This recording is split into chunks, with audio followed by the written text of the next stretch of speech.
بسم اللہ الرحمن الرحیم۔ السلام علیکم سیکنڈ ایئر۔ آج ہم نے نیا ٹاپک شروع کرنا ہے گائیڈنس اینڈ کاؤنسلنگ۔ ٹھیک ہے بچے، سب سے پہلے ہم گائیڈنس کرتے ہیں۔ انگریزی زبان کا یہ لفظ گائیڈنس کا لفظی اردو ترجمہ رہنمائی ہے، جس کے معنی راستہ دکھانے کے ہیں۔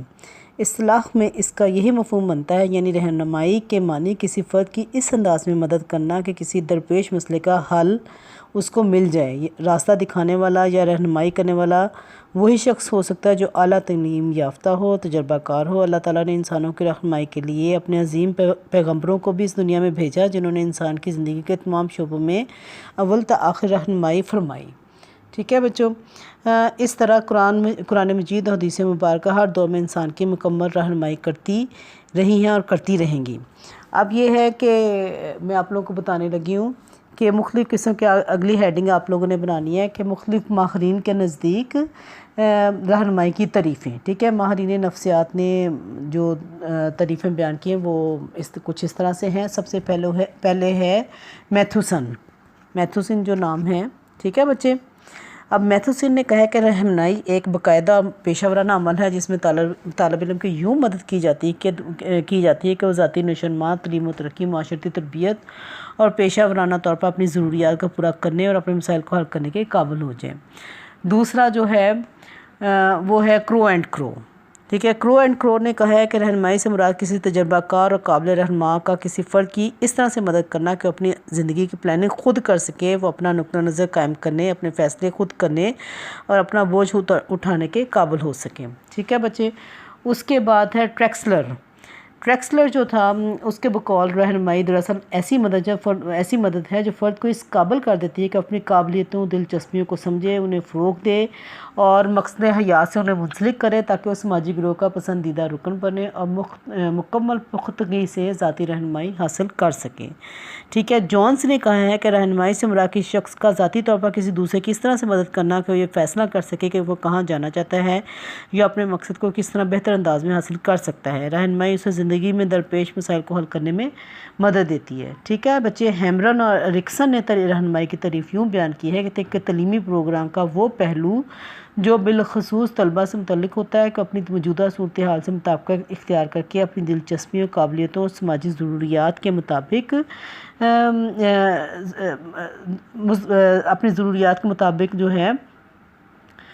اختیار کر کے جو ہے مستقبل کی بہترین منصوبہ بندی اختیار کر سکیں۔ ٹھیک ہے، اب ہم اس کی بیسٹ تعریف جو ہے ہم ان تمام تعریفوں کو مد نظر رکھتے ہوئے اس کی جو سب سے بہترین تعریف کی جا سکتی وہ یہ ہے کہ رہنمائی سے مراد کسی ماہر اور تجربہ کار شخص کا کسی دوسرے شخص کو اپنے متعلق درست فیصلے کرنے، اپنے مسائل کو خود حل کرنے اور اپنے ماحول سے مطابقت اختیار کرنے کے لیے مدد دینا ہے۔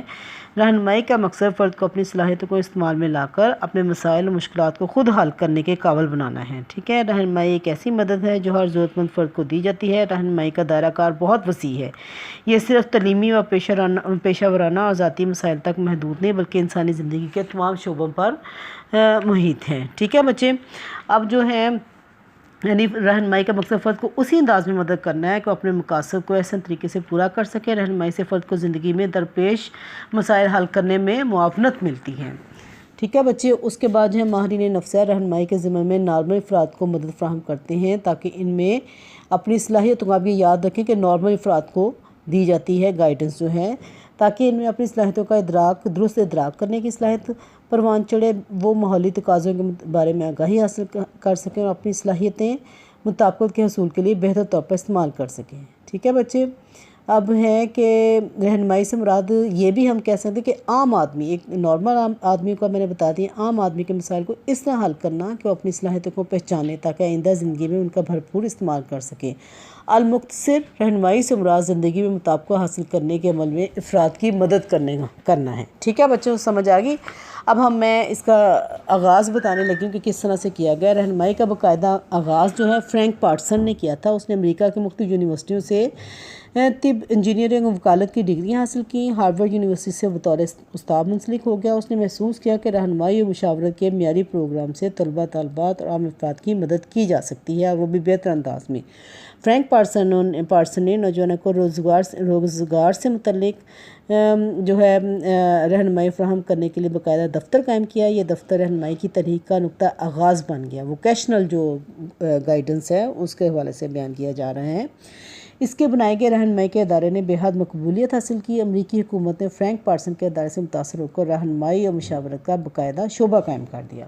چلے بچے، اب ہے رہنمائی کے خواص، کریکٹرسٹکس آف گائیڈنس، کہ کریکٹرسٹکس آف گائیڈنس کے اس میں کون کون سی خوبیاں پائی جاتی ہیں۔ پہلا تو یہ ہے کہ یہ مسلسل عمل، آپ نے ہیڈنگ بنانی ہے کہ مسلسل عمل ہے۔ رہنمائی ایک مسلسل عمل ہے۔ اس کی ضرورت ابتدائی بچپن میں بھی پڑتی ہے، بلوغت میں بھی پڑتی ہے، جوانی میں، لڑکپن میں، حتیٰ کہ بڑھاپے میں بھی رہنمائی کی ضرورت محسوس ہوتی ہے، اس لیے یہ ایک مسلسل عمل ہے۔ دوسرا ہے کہ رہنمائی کے عمل میں مسائلی امور کو خصوصی توجہ دی جاتی ہے، یعنی مسائلی امور کو توجہ آپ نے ہیڈنگ بنا دینی ہے، اور مسائل کی توجیہ مروزی انداز سے آبجیکٹیولی اس کی توجیہ کی جاتی ہے۔ تیسرا جو ہے، رہنمائی سے فرد کی نشوونما ترقی کے عمل میں معاونت کی جاتی ہے، نشوونما ترقی کے عمل میں معاونت کی جاتی ہے۔ چوتھا ہے کہ رہنمائی سب کی معاونت کا ذریعہ ہے، یہ ایک ایسا مثبت لائحہ عمل ہے جو تمام افراد کی ضروریات کا احاطہ کرتے ہیں۔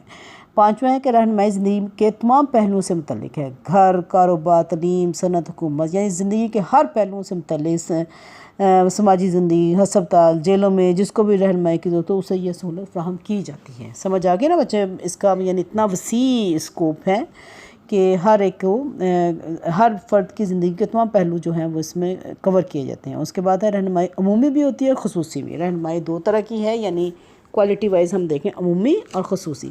جب ایک ٹیچر، ایک پرنسپل یا پیرنٹس کہہ لیں یا مشیر کہہ لیں، یا کوئی بھی کسی دفتر کا جو باس جو اپنے ملازموں کو یا کسی کو جو ہے وہ بتاتا ہے، کوئی مشورہ دیتا ہے، یا اس کو کوئی جو ہے اس کا مسئلہ حل کرنے میں مدد دیتا ہے اور مختلف قسم کے امور بتاتا ہے، تو یہ کیا ہو جائے گی؟ عمومی رہنمائی۔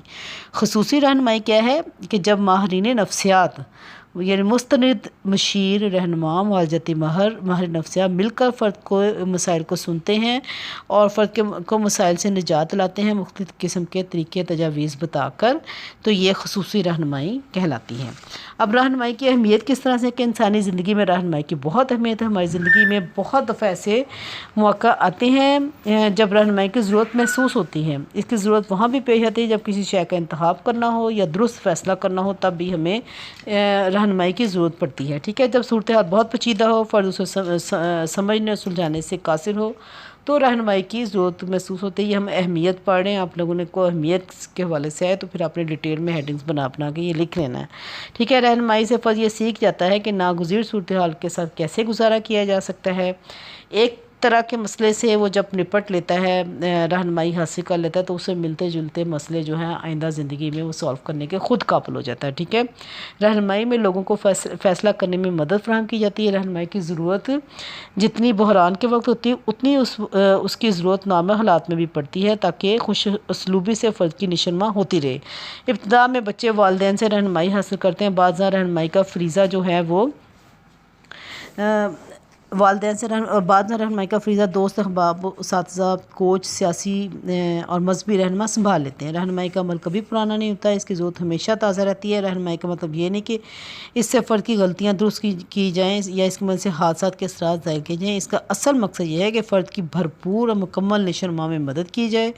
جب صورتحال غیر واضح ہو، حالات ناموافق ہوں یا فرد جذباتی دباؤ کے تحت درست فیصلہ نہ کر سکے، تو اسے کچھ دیر کے لیے ملتوی کر دیا جاتا ہے اور حالات سازگار ہونے پر فرد کی درست فیصلہ کرنے میں مدد کی جاتی ہے۔ یوں فرد جو اپنے مسائل کو سالو کرنے کے قابل ہو جاتا ہے، رہنمائی کی بدولت، اور اس کی ماحول سے بہتر مطابقت ہو جاتی ہے۔ اب یہ دیکھیں، یہ یاد رکھیے کہ یہ کن کو دی جاتی ہے؟ نارمل افراد کو دی جاتی ہے، گائیڈنس جو ہے، ٹھیک ہے۔ اب اس کا دوسرا حصہ جو ہے وہ ہے مشاورت، جس کو انگلش میں کہیں گے کونسلنگ۔ اب کونسلنگ کی ڈیفینیشن جو ہے وہ کیا ہے کہ کونسلنگ سے مراد کسی فرد کو زندگی کے مسائل، مشکلات کے حل کے لیے مشورہ دینا ہے۔ وہ فرد جو مشورہ دیتا ہے، مشیر، اور جو فرد مشورہ حاصل کرتا ہے اسے مشار یا موکل کہتے ہیں، ٹھیک ہے۔ مشاورت ایک پیشہ ورانہ عمل ہے۔ مشیر تربیت یافتہ تجربہ کار فرد ہوتا ہے۔ موکل اپنا مسئلہ حل کرنے میں ناکام ہو جائے تو اپنے مسئلے کے حل کے لیے مشیر کے پاس جاتا ہے، اس کو کونسلر بھی کہتے ہیں۔ کونسلر یہ وہ نہیں ہوتے وہ جو سیاست میں گلی محلوں والے وہ جو ایک ٹرم ہے کونسلنگ سے نکلا ہے، مشورہ دینے والا جس کو کہتے ہیں، ٹھیک ہے۔ مشیر اپنے علم، تجربے اور بصیرت کے باعث مسائل کا حل نکال سکتا ہے، لہٰذا مشیر اپنے علم اور تجربے کی روشنی میں موکل کے مسئلے کا حل نکالتا ہے اور موکل کی اس طرح مدد کرتا ہے کہ اپنے مسئلے کو حل کرنے کے قابل ہو جائے۔ مشاورت کے ذریعے فرد کی سوچ، رویے اور کردار میں تبدیلی پیدا کی جاتی ہے، جس کے نتیجے میں وہ اپنے مسائل کو حل کرنے کے قابل ہو جاتا ہے۔ یعنی مشاورت کا مقصد فرد کی اس طرح سے مدد کرنا ہے کہ اس میں اپنے آپ سے آگاہ ہونے، اپنے مسائل پر قابو پانے کی اہلیت پیدا ہو جائے۔ مشاورت چونکہ ایک باہمی تعامل ہے موکل اور مشیر کے درمیان، اور اس تعامل کے نتیجے میں جو تبدیلیاں رونما آتی ہیں وہ میں آپ کو بتاتی ہوں۔ پہلے یہ کرداری تبدیلیاں، مشاورت کے نتیجے میں موکل کی ماحول سے نپٹنے کی صلاحیت میں اضافہ ہو جاتا ہے، فیصلہ کرنے کی اہلیت بڑھتی ہے اور تعلقات قائم کرنے میں آسانی ہو جاتی ہے۔ افکار میں تبدیلیاں، فرد کی سوچ میں واضح تبدیلی آتی ہے، فرد کی اپنی ذات کے علاوہ دیگر افراد خارجی دنیا کے بارے میں سوچ بدل جاتی ہے۔ ہجانی اظہار میں تبدیلیاں، فرد ماحول دباؤ کا مقابلہ بہتر انداز میں کرنے لگتا ہے، وہ تکلیف دہ ناگوار احساسات کے حل کرنے کے لیے بھی مناسب طریقے اختیار کرتا ہے۔ گویا مشاورت کے نتیجے میں افراد اپنے موجودہ حالات بہتر طریقے سے سلجھا لیتے ہیں۔ چلیں اب ہے مشیر۔ مشیر کیا ہے؟ نفسیات میں مشاورت کا مطلب کچھ اور پیشہ ورانہ تجربہ کار اور مستند مشیر اس کام کے لیے موجود ہیں۔ مشاورت ایسا فریضہ ہے جس میں مشیر مشورہ بھی دیتا ہے اور مستقبل کی منصوبہ بندی بھی کرتا ہے۔ میں اب آپ کو بتاتی ہوں کہ افراد کو اپنی زندگی میں مختلف مسائل کا سامنا کرنا پڑتا ہے، کبھی چھوٹی چھوٹی باتوں میں غلط فہمی پیدا ہو جاتی ہے، کبھی فرد نامناسب رویہ سیکھ لیتا ہے جس سے بعض اوقات دوستوں کے انتخاب میں بھی دقت ہوتی ہے، پڑھائی کے دوران مضامین کا سمجھ نہیں آتا، گھریلو مسائل بھی درکار ہوتے ہیں۔ تو فرد کو جب اس طرح کے دیگر مسائل حل کرنے میں دقت ہوتی ہے تو ایسے افراد سے مدد لی جاتی ہے جو ان معاملات کو سلجھانے میں عبور حاصل کرتے ہیں۔ انہیں مشیر کہا جاتا ہے یا کونسلر کہا جاتا ہے۔ ہم مشورہ دینے والے معاشرے میں ہمیشہ سے موجود ہو گئے۔ اگر ہم اپنے گرد و پیش میں نظر ڈالیں تو ہمیں بہت سے ایسے لوگ مل جائیں گے دوسروں کے مسائل بہت توجہ سے سنتے ہیں، فرد کی مشکلات کا تجزیہ بھی کرتے ہیں اور ان کی مدد بھی۔ لیکن نفسیات میں ابھی جیسے میں نے اوپر بتایا آپ کو کہ مشاورت کا مطلب کچھ اور ہے، یعنی پیشہ ورانہ تجربہ کار مستند مشیر جو ہیں، جو باقاعدہ ٹرینڈ ہوتے ہیں، وہ اس کام کے لیے موجود ہیں۔ وہ اگر تو گھریلو مسئلہ ہے تو اس کے والے سے الگ سے مشورہ دیں گے، اگر ووکیشنل گائیڈنس چاہیے یا کوئی اور مسئلہ ہے، ایجوکیشنل انسٹیٹیوٹ میں سبجیکٹ کا کوئی مسئلہ ہے کہ کون سا چوز کیا ہے، وہ اس کے علاوہ الگ سے دیں گے، ٹھیک ہے بچے۔ مشاورت ایک ایسا تعلق ہے جس میں دوسرے کی مدد کی جاتی ہے، اور مشاورت دوسروں کو توانائی عطا کرنے کے اصول پر مبنی ہے۔ اس میں رازداری سے لوگوں کی اس طرح مدد کی جاتی ہے کہ انہیں وسائل کی تلاش اور مسائل کے حل میں آسانی ہو۔ مشاورتی عمل میں کسی فرد کے کردار اور سوچ میں ایسی تبدیلی لائی جاتی ہے جو اسے موجودہ مسئلے سے نکلنے میں مدد دے۔ بچوں اب مشاورت کی خصوصیات ہم کل پڑھیں گے، ٹھیک ہے۔